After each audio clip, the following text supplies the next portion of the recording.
A LinkedIn friend of mine called me up 3 days ago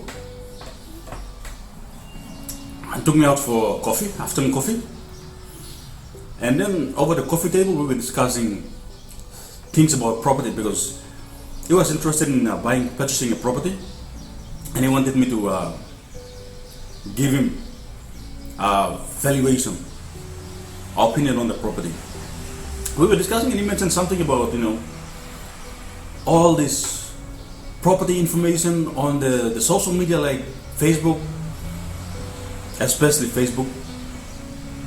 And he said there are so many people on the Facebook who said to be real estate agents and know about property, stuff like that. They're selling property, but most of the time, like 98% of the time, the information they are providing on the Facebook and the social media, they are not realistic. Most of them are amateurs on the Facebook. So he sets for professionals on the LinkedIn, and thank you very much to all my LinkedIn friends and connections who have been recommending me to friends. He picked it up from there and then got my contacts there, inboxed me, get my contacts, and then we ended up having coffee and discussing about that, things about property. And then after that, 2 days ago, another one, 2 days from that coffee, another one called me up. And then he also asked me about the same thing, and then he said he said the same thing about so many how much is on the Facebook and stuff like that. He was looking for a professional, and he came across my profile and everything on Facebook. I have my page on Facebook, and my profile, Facebook profile, I talk about properties and stuff like that on the Facebook, also Instagram, Twitter, and LinkedIn. So yeah, he got my contact from there, and then he called me. And then they reminded me of the kind of property market we have in the country now, Papua New Guinea now. There's certain specific things about the property market, about our property market in Papua New Guinea, which I, for one, as a property person by profession, analyze the market, our property market in Papua New Guinea. I've noted that first thing I've noted that our market is fragmented, meaning that they're poorly recorded. All the transactions and everything done, they are done, in a very secret manner, and then they are not regulated.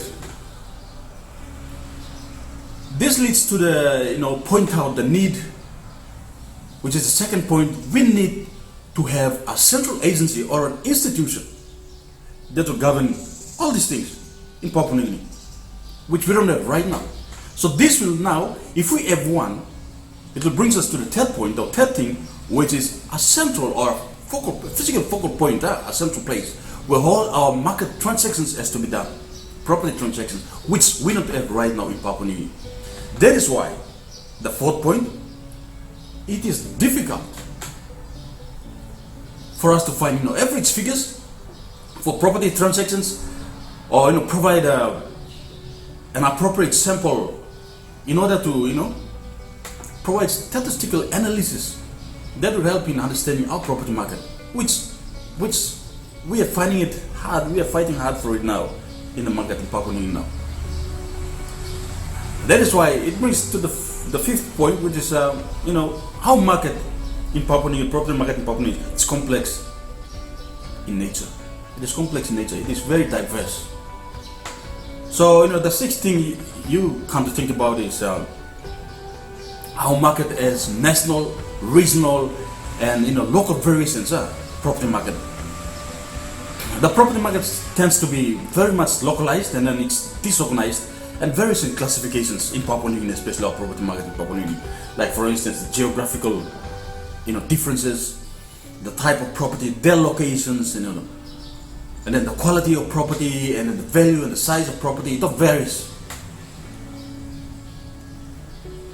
And then it leads to the seventh point, or the seventh thing, which is it makes the knowledge of a market, it's not perfect.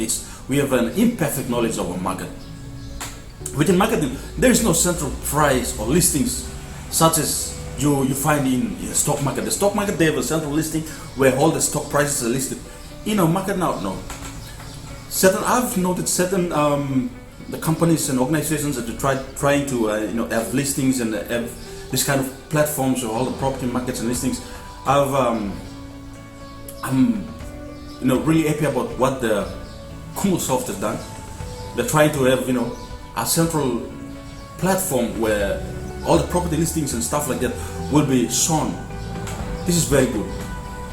Which some people, they're trying to do it right now, speaking their websites and on social media and stuff like that, which is very good. We should be doing a lot more of this, and then have it centralized. Like I said, like we have to have it centralized and have a central agency where this will all bring us now to a common physical focal point where all these market transactions has to be done. Otherwise, there is no central registry of transactions which is completed right now in Papua New Guinea. It's very rare. If there is one, then more people keep it secret. So, if you're really thinking, seriously thinking about property, look for professional people. Thank you very much.